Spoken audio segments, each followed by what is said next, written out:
Katika anga la soka la Afrika, Simba Sport Club ya Tanzania na RS Berkane ya Morocco wanakutana kwenye fainali ya CAF Confederation Cup msimu wa 2024 na 2025.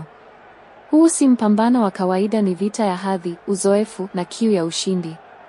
Simba Sport Club, club kongwe iliyoanzishwa mwaka 1936, imekuwa nguzo ya soka la Tanzania na sasa inapigania hadhi ya Afrika.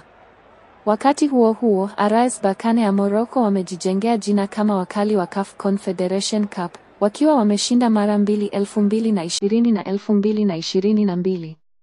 Katika historia yao ya uso kwa uso, kila timu iliwahi kuibuka mshindi nyumbani. Walikutana kwenye makundi 2022, Berkane ikishinda 2-0 nyumbani dhidi ya Simba, na Simba ikajibu mapigo kwa kushinda 1-0 jijini Dar es Salaam, jambo linalodhihirisha ushindani wao wa karibu.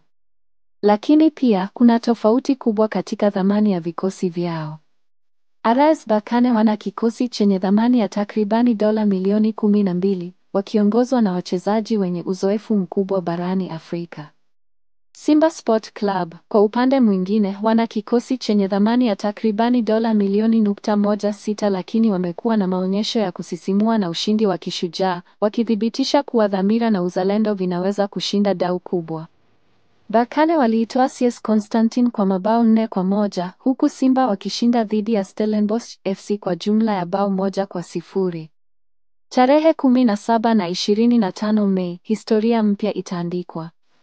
Je, ni Simba ya kocha Fadlu Davis iliyoahidiwa goli la mama watakaovunja ukuta wa Berkane na kulileta taji Tanzania? Au ni Berkane ya kocha Mouin Chabani, mabingwa wa ligi ya Morocco, watakaothibitisha wao ni wakongwe wa CAF?